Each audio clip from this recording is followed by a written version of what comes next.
Hello, everyone. Thank you so much for joining us today for part 4 of our Certainty in an Uncertain World, What to Do Now weekly webinar. For those that are joining us for the first time, welcome, and welcome everyone else. We host this webinar every week, Tuesday, same time and place, and welcome you to join us as we continue to bring you the latest during this time from our trusted partners and guest speakers. My name is Alexa Gil-Rodriguez. I'm the Recovery Blueprint Coordinator for Next Level Practice. I'll be your moderator today and a resource to you for any questions you have during the webinar, as well as support needed afterwards. Regardless of where you're starting from and where you're at today, we're here to support. I will be dropping my contact information for you all here in the chat, so please feel free to reach out to me. Any questions during the webinar, please post them there in the Q&A in the bottom. We have a lot of content today for you, so I want to move on quickly with our first panelist.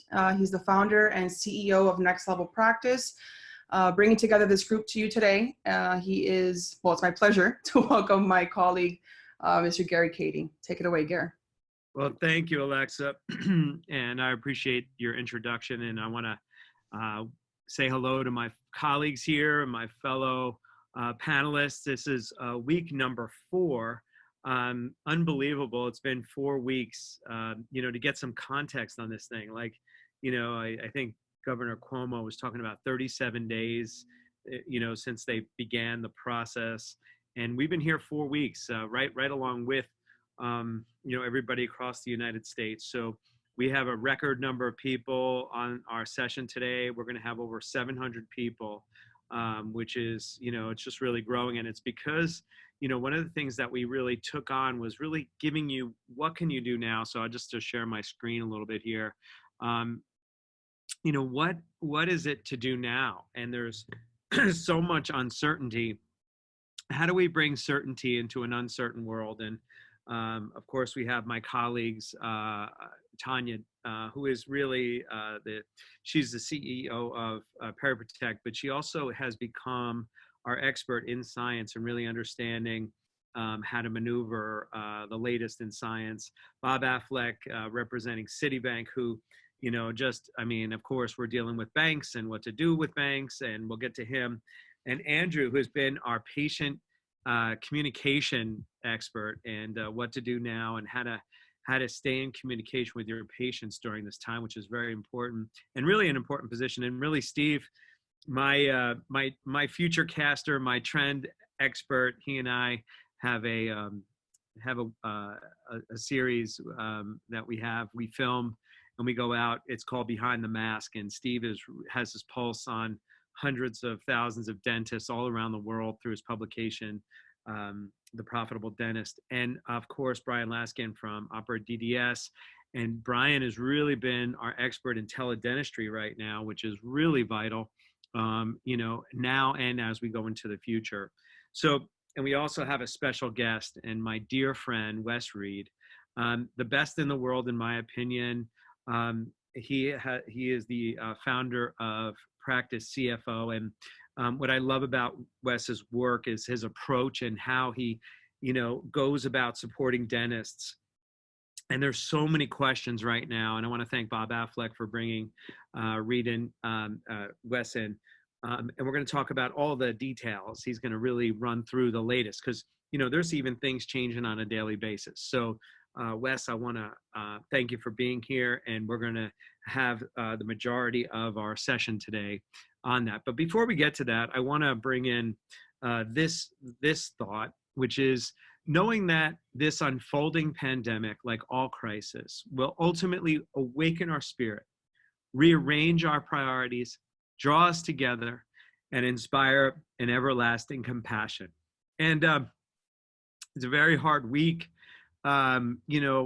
We've been doing this 4 weeks, and we've put our head down, and really what we've been doing is helping dentists and their teams get through these new things that we never thought we'd ever experience, like, having to lay people off and shut practices down and go through loans, and how do we deal with this downtime, and how do we deal with safety? And, we came up with a plan, and it's, a 90-day plan, and we're going to create 30-day plans. And inside of that, we're going to create, I'm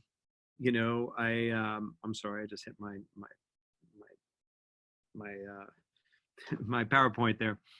90-30-1-1, and we reevaluate each day because there's new things that happen each day. And I want to share with you an experience that that I had this past week that I think will bring light to what we're dealing with here. And it was Thursday, so we have this plan where Monday we organize ourselves as a group. Tuesday we deliver this at 4 p.m. Eastern, and then you go out and deliver it and bring it to your teams. And this week I got a call on Thursday. My mom's in a nursing home in New Jersey, and they said, your mom needs to go to the hospital. Her oxygen is going down. And, I said, okay. And they brought her to the emergency room. And then I got a call from the emergency doctor saying, should we resuscitate? And I said, of course. And they said, well, I got a call back from the geriatric and doctor, and they said, your mom is terminal. And I couldn't believe it. And, we're just going through trying to help people and work together as a community. But I didn't have, I'd see the death toll, and Chip Whitney, who is our founding MD of this community, and he has it, and he's a 51-year-old strong man. But a woman of 81 who they said they took an x-ray of her lungs and said that they're not going to ever come back no matter what. And they said, your mom's going to pass. And in 24 hours, my mom passed. And, I laid her to rest yesterday. And, it's not the picture of the Hollywood funeral, it's, I was on FaceTime, and the front line people are extraordinary. They are extraordinary. Like I saw something and I posted it, which is, people with food and feeding and dining people and frontline people in hospitals and truck drivers are the new celebrities athletes. I'm so glad that, these people are getting recognized, because I can't tell you the nurses and the doctors that would FaceTime me, and I would pray with my mom and I would talk to my mom. And, I wouldn't have that. I couldn't be with my mom, and they brought my mom to me. And, I was there when my mom took her last breath. And my mom was always an advocate for this work. And it's, bringing dentistry into what we call complete health dentistry, where the mouth and the body are connected, and people go to the dentist twice a year. So they're more apt to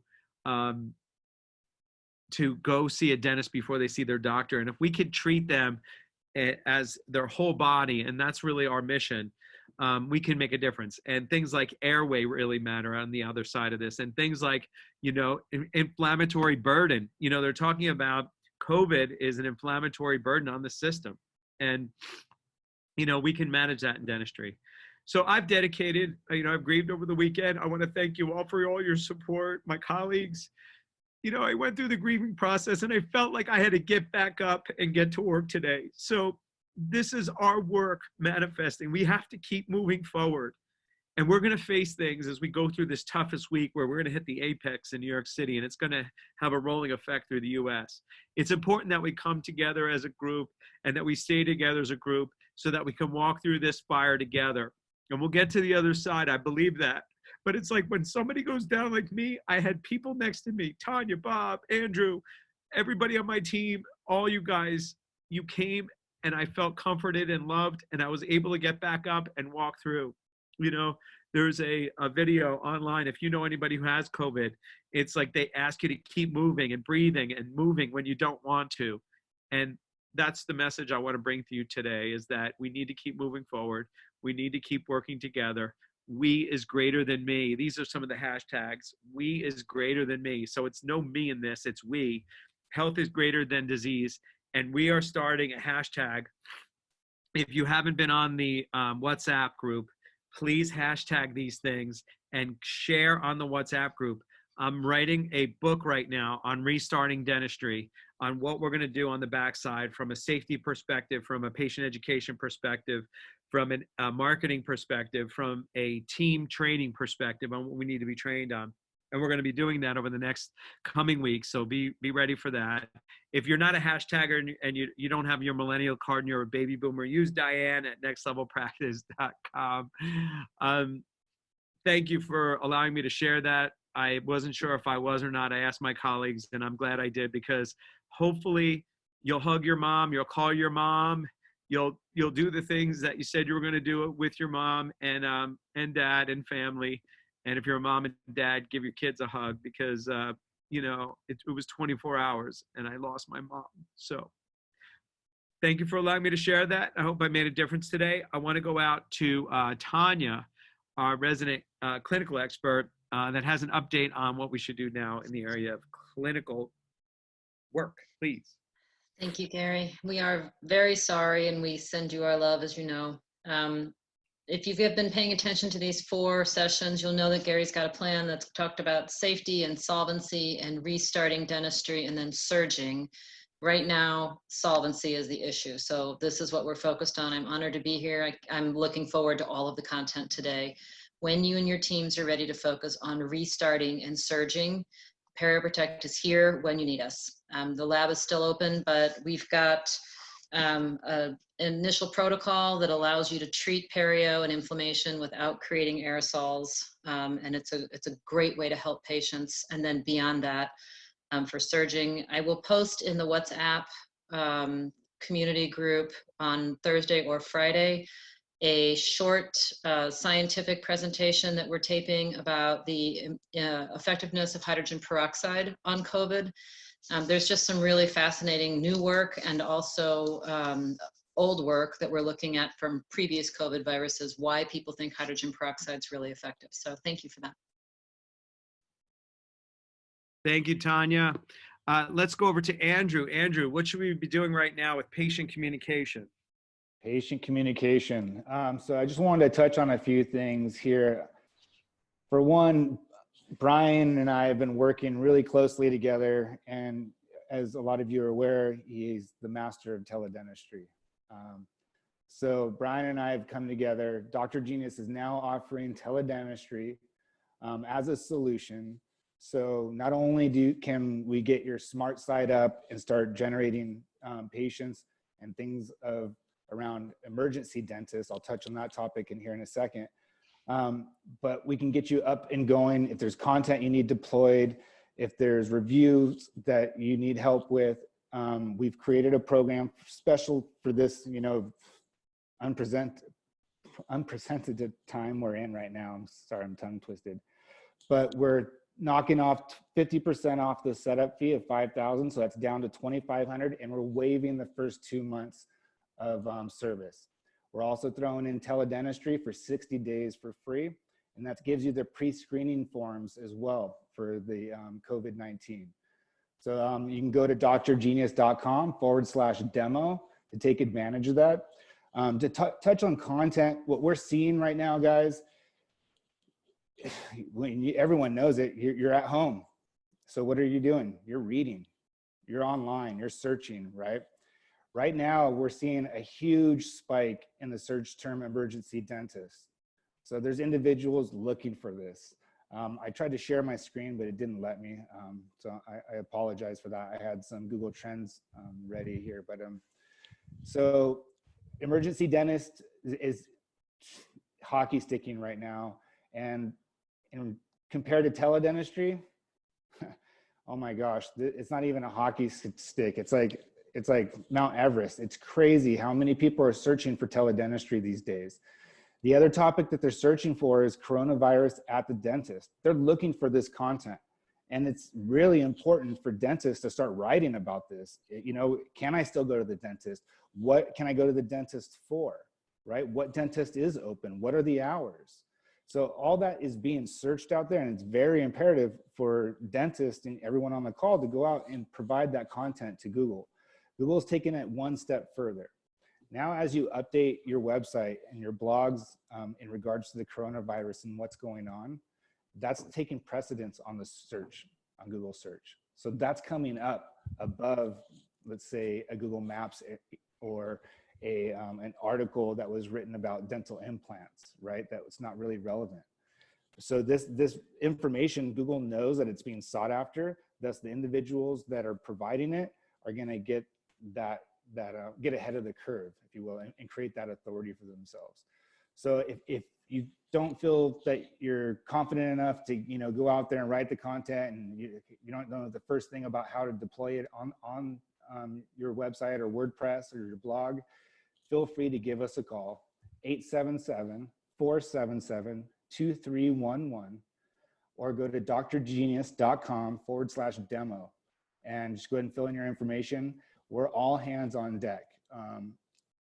I'm proud to say that we've gotten our team out of the office. Everyone's working from home. So you can rest assured that you're going to be in good hands and everything's going to be taken care of. And Gary, way to rise up, brother.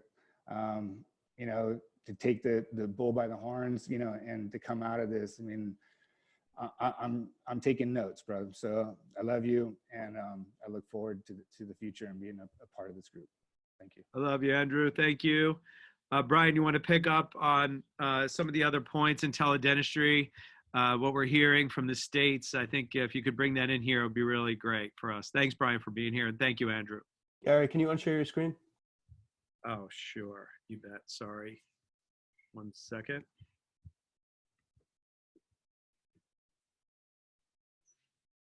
Thank you very much. Yeah, thanks so much for having me. I very much appreciate it. Your leadership, Gary, and during this time, even going through what you've gone through is just amazing. So thanks. And thanks to everybody who's on the call. I know that, you know, lots of dentists are sitting at home watching Netflix. So it's, kudos to all of you who've shown up. And I think Andrew did a good job kind of mentioning the importance of communicating with patients during this time. What I would add to, and we're partnering up on doing some teledentistry together, which is great.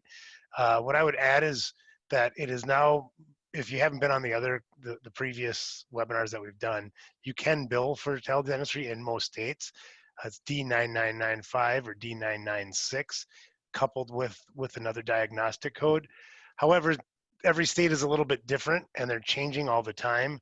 And so, for example, Texas just came out and they've said flat out, you can't use teledentistry. However, the way that we're doing it, it's still the right thing to do. You can just don't call it teledentistry, call it pre-screening data collection. You can get information from patients and still get them scheduled appropriately, still screen out if this is a true emergency, and keep those people. On last week's webinar, it blew my mind. One of the panelists said that 42% of emergencies in the hospital are dental related. So whatever we can do to relieve that pressure is is great. And one last tip, if you are providing teledentistry services, you want to make sure what state the patient is in at that time. If you have a patient that travels to Texas and then calls you, you may not be able to bill for that service. So crossing state lines hasn't been figured out yet. This is very much in flux. Thanks, Brian. Appreciate your support. We're going to go to Steve, Bob, and then our special guest, Wes, to finish us out today, and he'll have the bulk of the time. So, Steve, good to see you. Good to see you guys. Good to see everybody back. First of all, I did want to say, you know, Gary, sorry about your mother, and thank you for stepping up and sharing. And I also kind of felt that was important in my week. You know, this is week 4, I guess, of this whole situation. And last week we had a very interesting panel. It was about mental health and emotional health and how to deal with that, which I think is very timely for anybody who's watching this. So that is, and if you want to rewatch those, I do have those on the Profitable Dentist magazine page. You can go watch all 3 of them. I think you can watch them at NextLevel also. Is that right, Gary? Yeah, Alexa will have all that. Yeah. I would strongly suggest, if you're a dentist who is watching this and, you know, you have that fear and think you can't share it, you need to just, you know, put it out there. So thanks for doing that, Gary. Pleasure. All I really wanted to comment on is, you know, I get a lot of calls, a lot of emails, a lot of reaching out. I sometimes I see myself as sort of a traffic cop of information, and that's a role here. So what I look for are the things that are important and big and trending, you know, kind of what Andrew said, you know, what's trending on Google. You know, people search a billion things, but they're the top 10. And right now, the things we're going to talk about here in a moment with Wes and Bob are very, very high on everybody's agenda, practice owner wise. What are the details? In yesterday was just a storm of what do I do? You know, my bank said I could do this. I went online. Now I can't. They've closed it. What does that mean? You know, it's just this chaotic thing. And so what I feel in those is this great sense of desperation. And what I'd like to say is if you're on here right now, you're doing the right thing. You're not finding a little hole, sitting in it, letting that darkness overcome you, letting those negative thoughts turn into negative actions. You're doing something about it. Don't feel like you have to have all the answers. And I think, you know, again, in terms of what Gary shared when we started this, you don't have to have the answers. You don't know what's right, what's wrong. Just do something. And I think it turns out okay. So I think what we're going to talk about today is, again, focusing on coming back stronger. Stay focused on the coming back part. Stay focused on being better, not just showing up and the smoke's cleared and we're back to business. And I think if you're watching today, you're doing exactly that. So just, you know, kudos for showing up today. Thanks, Steve. Really appreciate it. And Bob, my good man, please tee us up for what's happening in the PPP land. The P land. Well, yeah. Probably shouldn't say that, but yeah. I would say it's called the Wild Wild West right now. Definitely a lot going on. But first of all, I just want to say, Gary, how sorry I am for your loss as well. But, you know, it takes me back to what I talked about 2 weeks ago. And I brought up the, you know, the things that we get distracted by are never as important as the things that we get distracted from, which is obviously in this case, you know, we're getting distracted from so many things in our lives and we're needing to really focus on our loved ones. And obviously through these hard times. And, you know, the news is obviously distracting us and the outside world is distracting us as well. But what's becoming very confusing is obviously the questions about the PPP loans and the EIDL loans as well. And I can tell you that I think that as of Friday, we were actually expected to come out with our link to be able to jump on board with everything. And then all of a sudden we noticed that the SBA it had changed a few things. So we stepped back just to see what was going on. And we also wanted to make sure that we were able to take on the capacity that's actually about to happen for us as well. But I can tell you that a lot of the banks right now are definitely, you know, still a little bit guessing their way through a few things here as they're trying to take their customers through this. Some of the banks obviously are really wanting to help their current clients that they have now, and then move it on to their non-customer clients as well. You know, primarily for, you know, the people that I've been talking to and have been reaching out to me.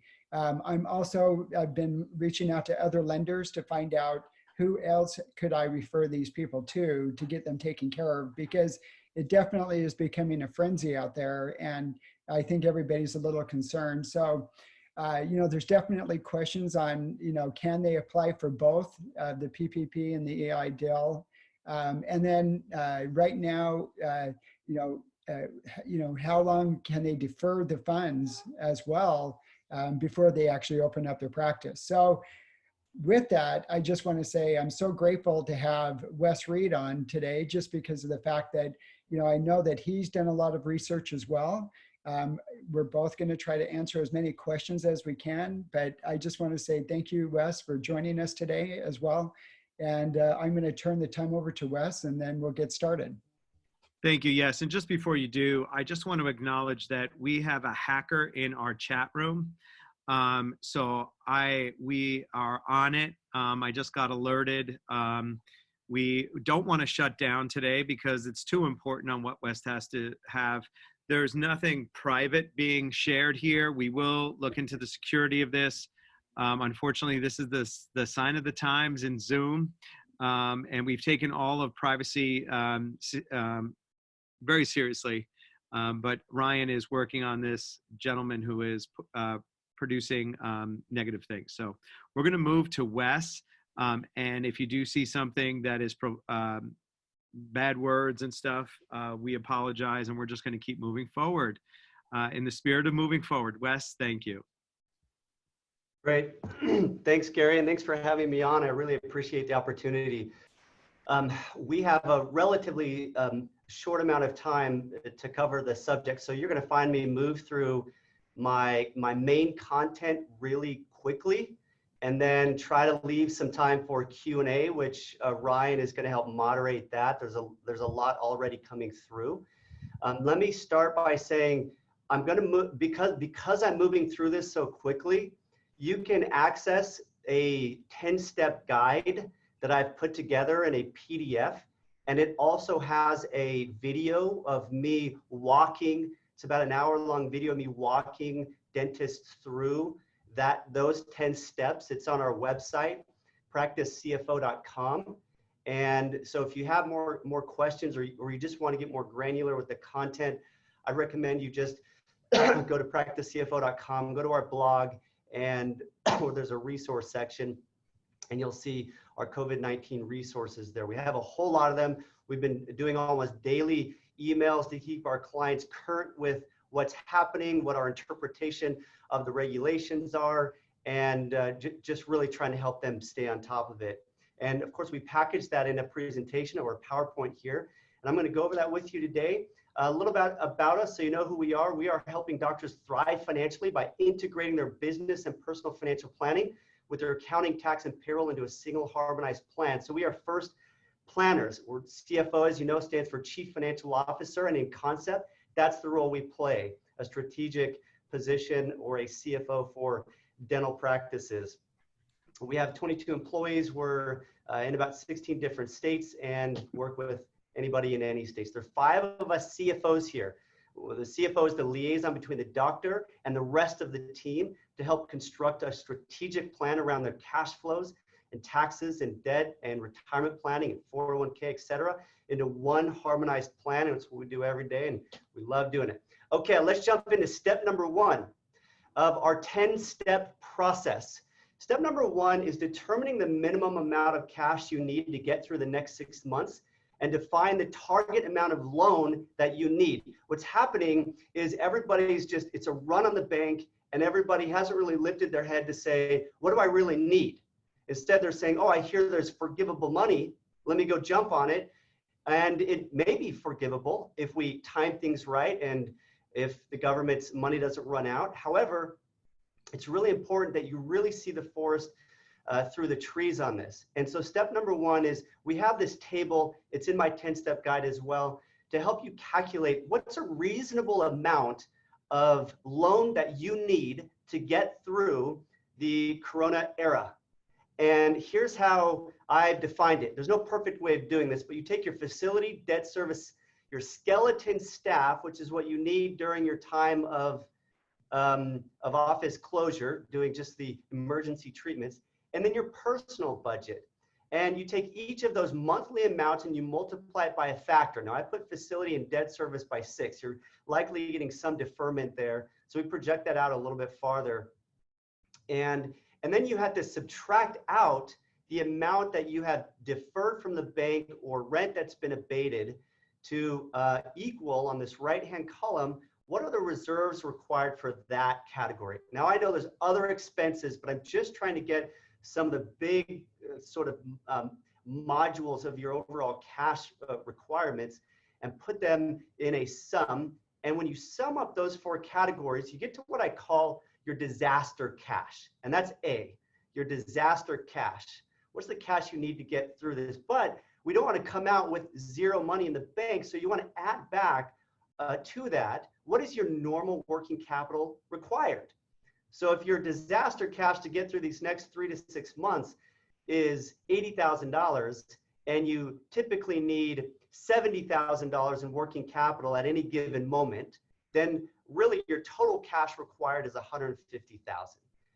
And we're going to subtract out of that whatever cash you do have on hand, and that gets us to your minimum loan proceeds goal. So I recommend every dentist print this out, go to our webpage, get it, and actually go through this exercise to determine what's the reasonable amount of loan you may need to add to your current working capital cash to get you over these next 6 months. Okay, let's go to step number 2. Apply for the economic injury disaster loan, which will include a request for the emergency grant of $10,000. Now that $10,000 is really an advance against the loan. And even if you don't get approved for the loan, you don't have to pay back the $10,000. It literally is free money, provided that you're willing to certify that the economic condition has required you to seek for additional financing. And if you applied for this before this past Sunday night, I recommend you apply for it again, most likely, because you use the old forms. The EIDL loan has existed since 2017. Now they added this provision for loss of income from a virus to the current day, but they had these old forms that really didn't apply. They asked for a lot of information and it wasn't uploading well because so many people were doing it. And then they dramatically simplified that process Sunday night. And the new application literally takes you about 10 or 15 minutes, and it asks you what were your gross revenues over the past 12 months. That can just be your collections, or you could use 2019. And then asks you for your COGS, your cost of goods sold. A lot of dentists put in what is their overhead. Cost of goods sold is the cost of goods that you buy that you then sold. It's really inventory. And since you're a service-based business, you don't have inventory. Now, it's possible that they're using that term generically, but I don't think so. So I've been telling my clients to put in 0. If you put in overhead, if you put in overhead as your COGS, that's okay, because here's what I'm going to recommend, is that you only use the EIDL loan to bridge you to get to the 7A loan. So if you have enough, so if you go back here and you have enough money in the bank to get you to the 7A loan, you don't have to necessarily get the EIDL. And the reason why is that you do have to pay this back. Now the terms are good, but you do have to pay it back. This is not forgivable, except for the $10,000. Keep in mind though, that when you apply for a forgiveness on the 7A loan or the PPP loan, the Paycheck Protection Program loan, that you can, you'll have to reduce the amount forgiven by the $10,000 grant if you already got that grant. So the sum of total forgiveness will be the same whether or not you got the 10,000 grant or not. So if you didn't get this, or for any reason you don't get this, it's not the end of the world. I just look at this as sort of a bridge loan to get you to the better loan, which is the 7A loan. Now there was a change that made the 7A loan payable over 2 years at 1% interest, which came out of nowhere a few days ago, which made that loan less appealing than the EIDL loan. However, our goal, as you're going to hear me say, is to get most or all of that 7A loan forgiven. And therefore, you don't have to pay it over the remaining 2 years, or what ends up being 18 months after a 6-month deferral on that. Hey, Step Wes, number 3. can I ask a quick question on that before you go to that Yeah. next screen? So the 10,000, the emergency grant, do you have to wait to get the approval for the EIDL to get that grant? No, the way it's supposed to work, which it hasn't worked, that's a good question, Okay. is when you apply for the 7A loan, if you did it after Sunday night, it actually has you put in your direct deposit information, your accounting routing number, and it's supposed to land in 3 business days. Yet I haven't had a single client get it yet.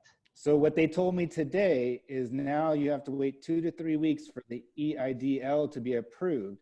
And once that's approved, it's 72 hours after that, the funds will be in your account.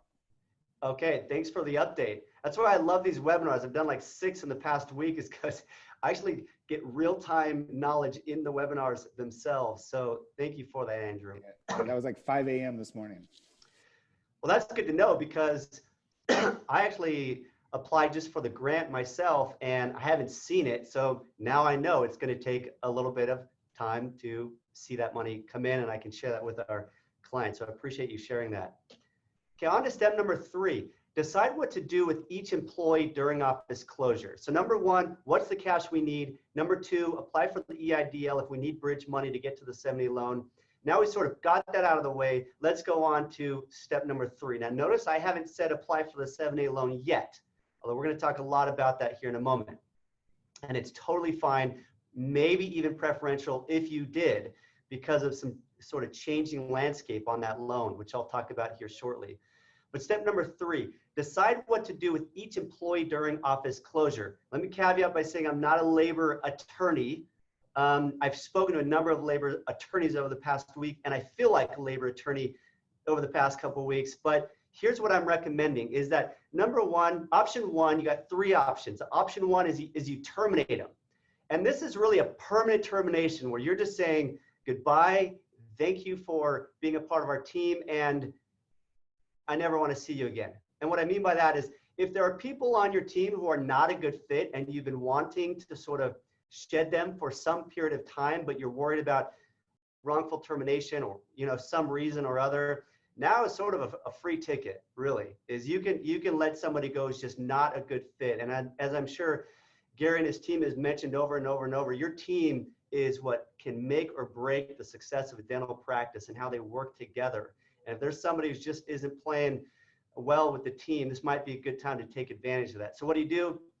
Pay them their final paycheck, including any accrued vacation and sick. Some states require sick. California doesn't require payout of accrued but unpaid sick.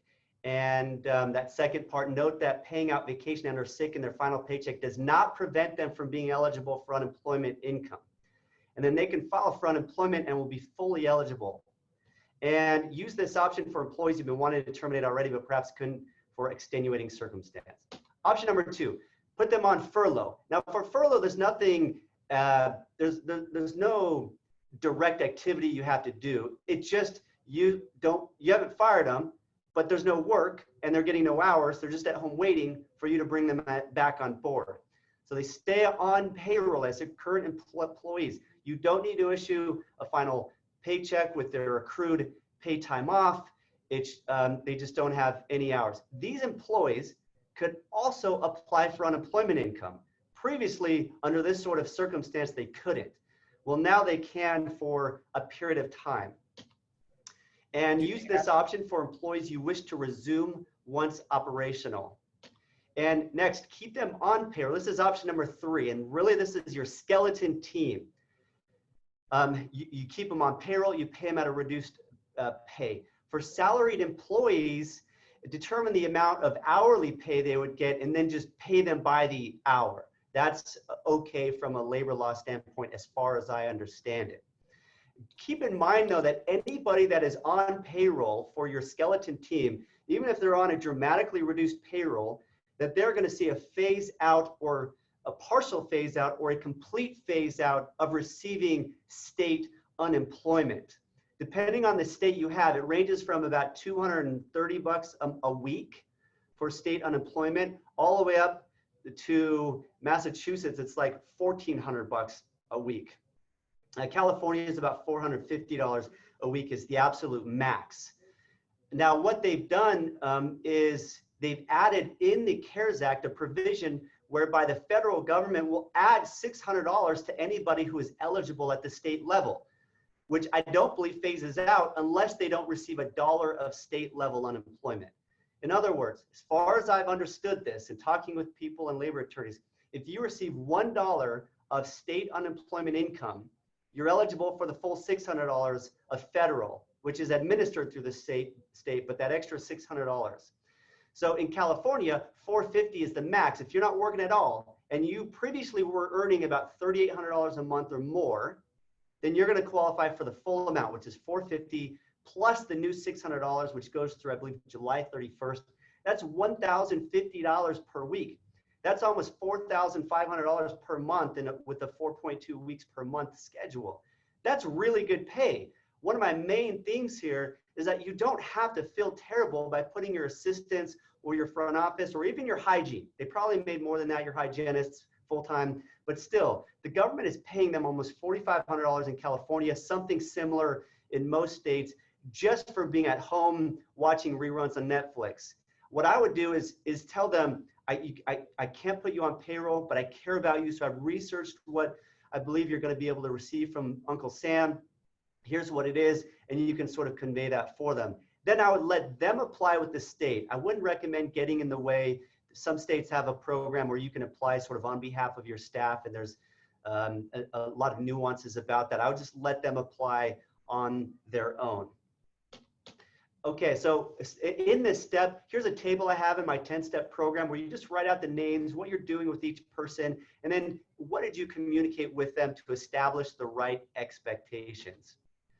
A lot of questions have been around the Families First Coronavirus Act, which came out on March 18th, that related to sick and emergency family leave pay for people who either have the coronavirus, are watching somebody with the coronavirus, or are watching kids because their daycare provider or school has been closed down due to the coronavirus. And there's kind of more to that, but that sort of distills it down into those 3 categories for sick.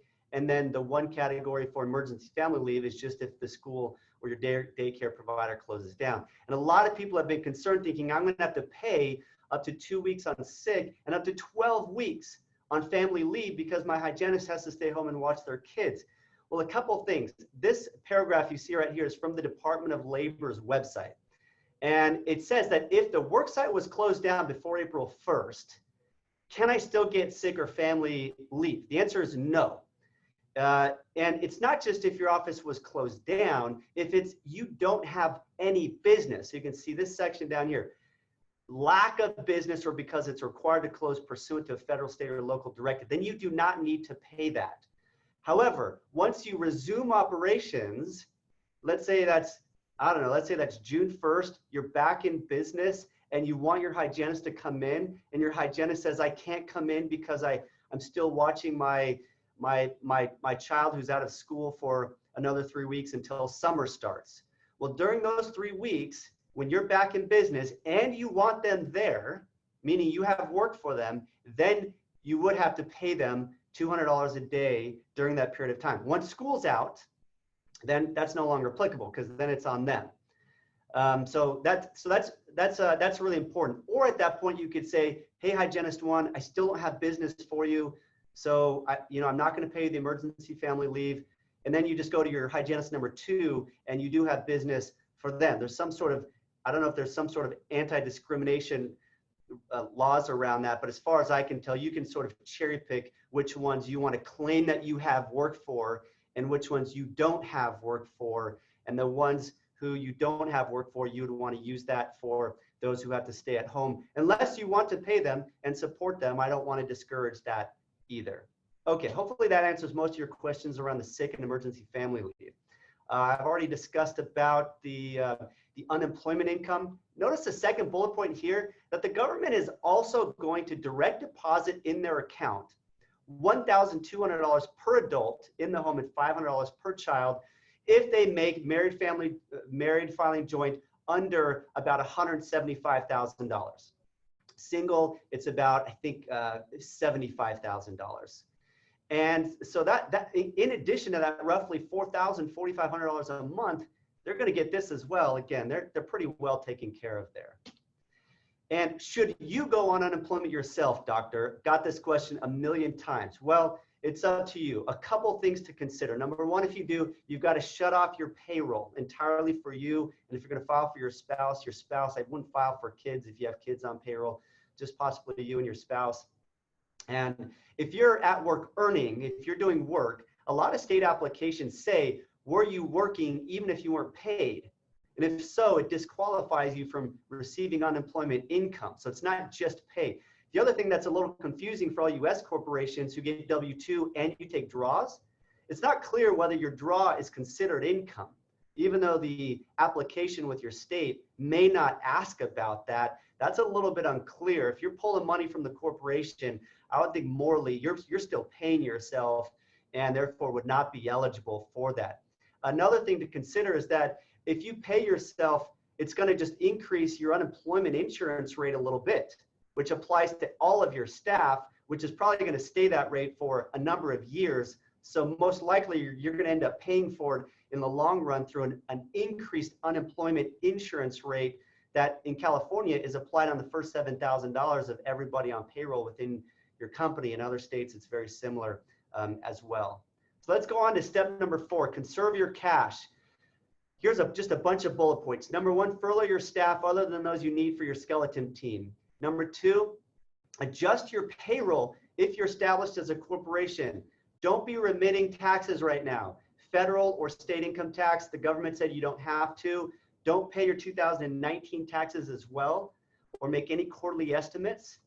Request a deferment on your bank loans. Most of you have done that. Talk with your attorney about requesting an abatement. Be careful to talk with your attorney on that. You don't want to trigger a provision in your lease agreement that can come back and really harm you. And really what's happening is most renters are using this request to negotiate some other term, extended lease, increased monthly increases on the rate, etc.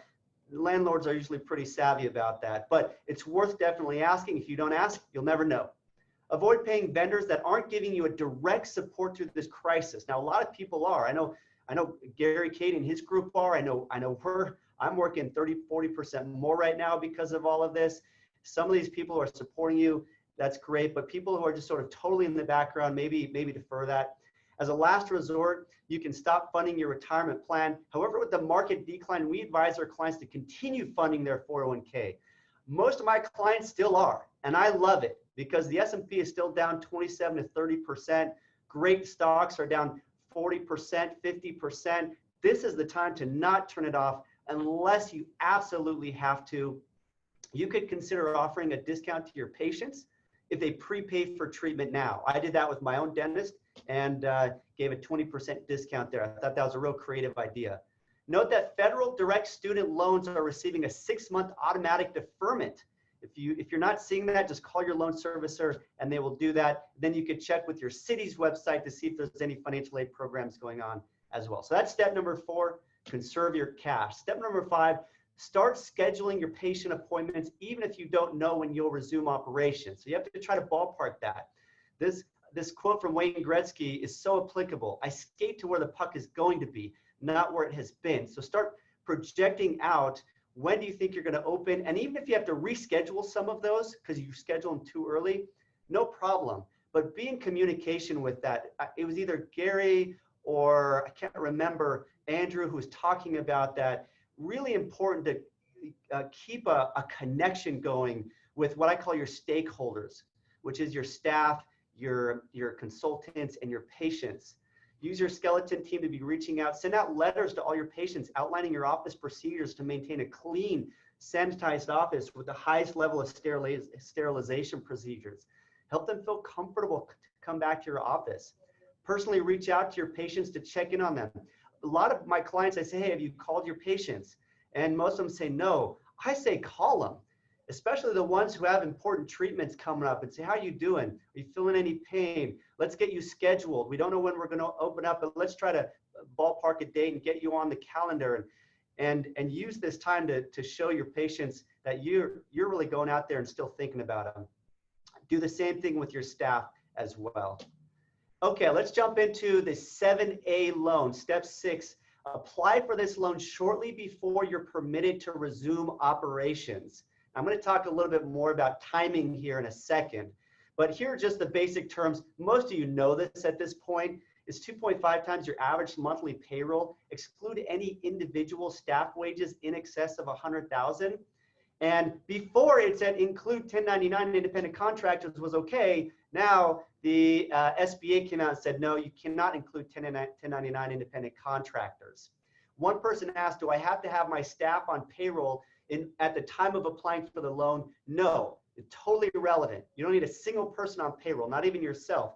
All that matters is over the past 12 months, or more simply, you can use 2019, January through December, take your total payroll cost times 2.5. I'm not going to get into the details of how you calculate that because that would take too much time. Required use of fund, salaries and wages, payroll processing costs, cost of group health insurance, rent, payment of interest on any mortgages or other debt incurred before 12/15, and utilities. Another thing the SBA created after the legislation went through was that 75% of the wages or the proceeds need to be used for wages.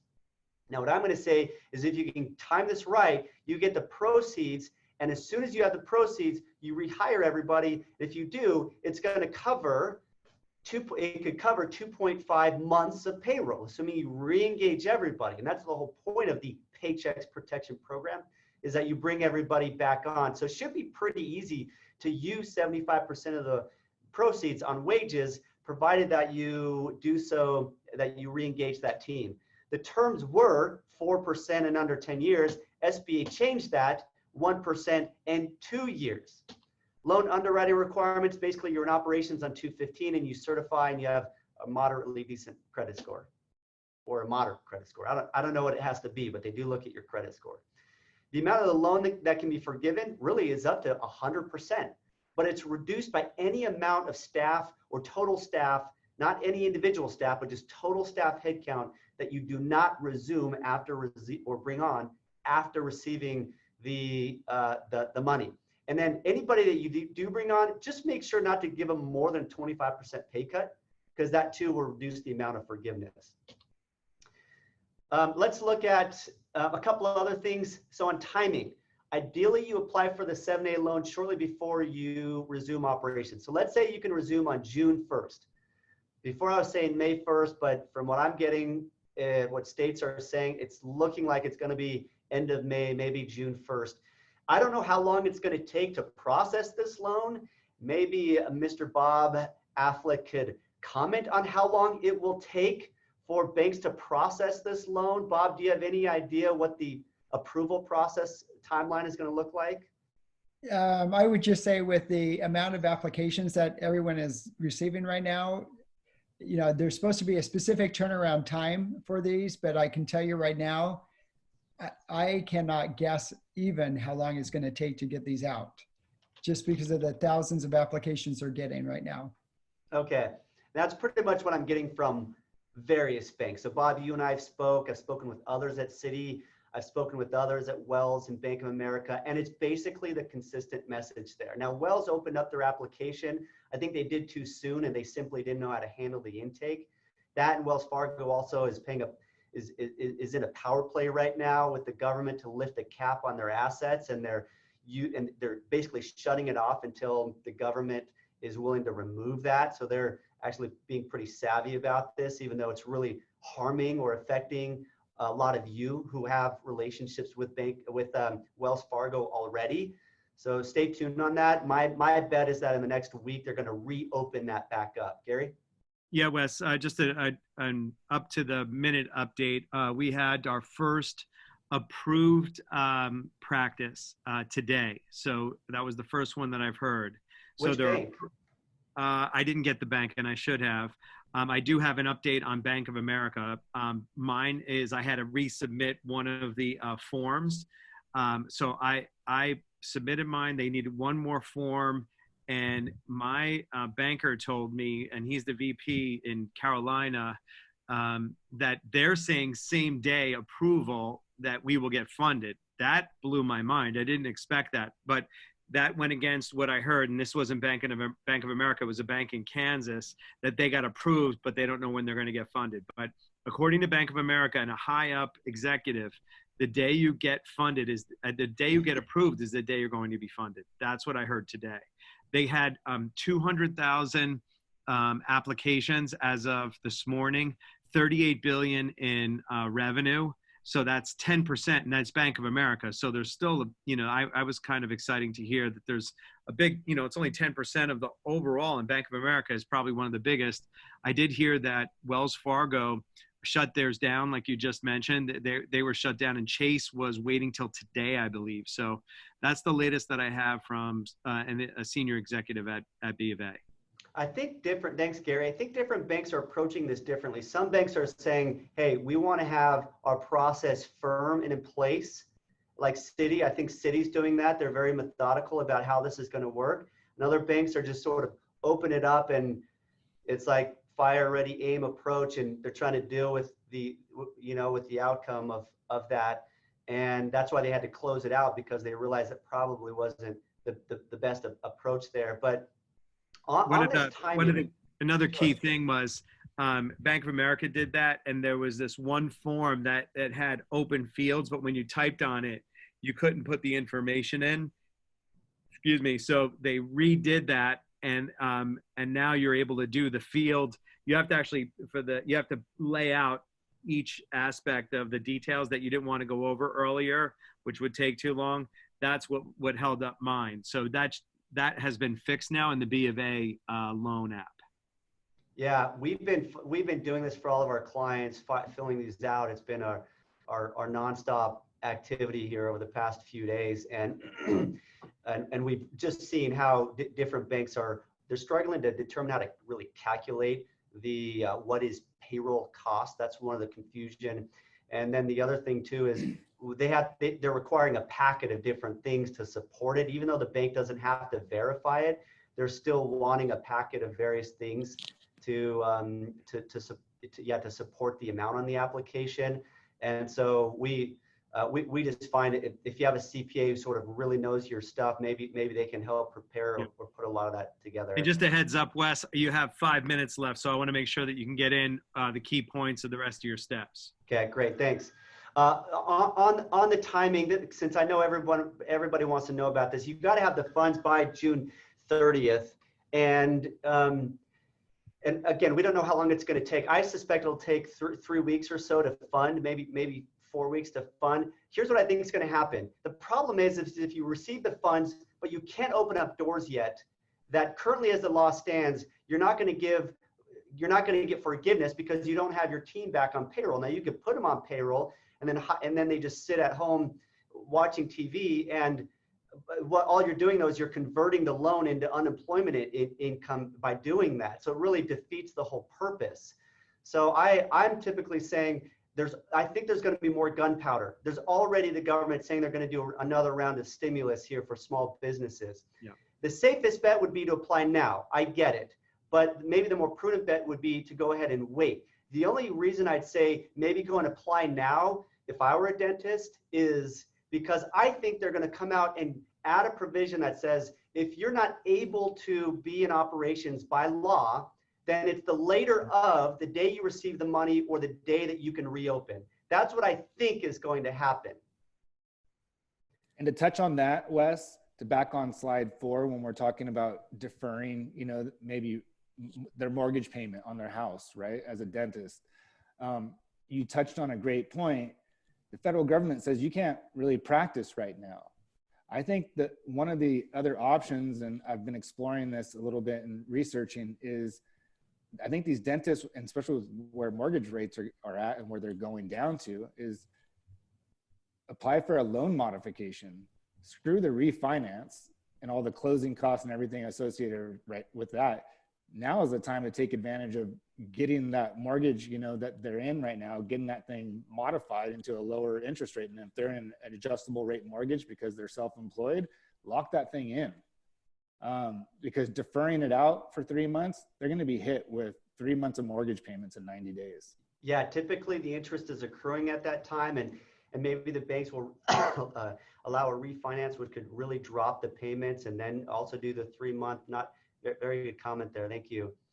And notice that independent contractors can't apply until this Friday. And watch out for fraudulent websites. A lot of websites are trying to collect your information and for fraudulent reasons, or they're trying to then sell it to a bank who could actually process it. All right, here's a quick example.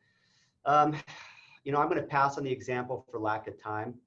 I think a lot of you know how to calculate this. Just keep in mind that if you, the doctor, paid yourself or an associate more than $100,000, you have to cap it at $100,000 when calculating your payroll costs. You add on your group health and your 401k contribution to your staff. If you have a defined benefit plan, I would exclude that, but your 401k safe harbor profit share, you could. Add it up, divided by 12 times 2.5. If you have an EIDL loan, if you got an EIDL loan before, all this went down, before April 3rd, and you used it for payroll, you have to refinance it, although I don't know anybody who did.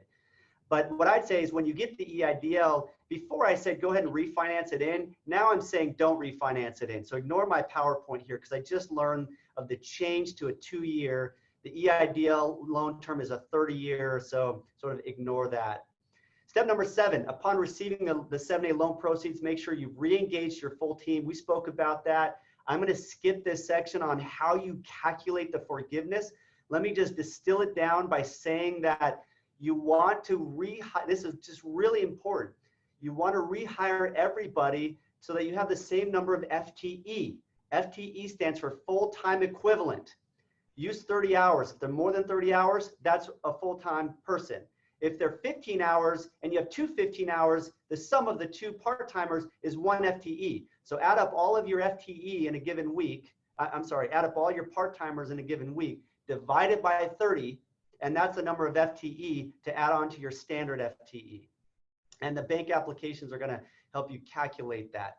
And if you don't use it all, if you don't rehire everybody, then you're going to end up having a remaining debt on that. So I'm going to skip that. Step number 9, your tax returns are due by July 15th now. As you know, extended due date is November 30th. And step number 10, just a quick phrase I've been sharing almost daily. Many of you have maybe even heard this.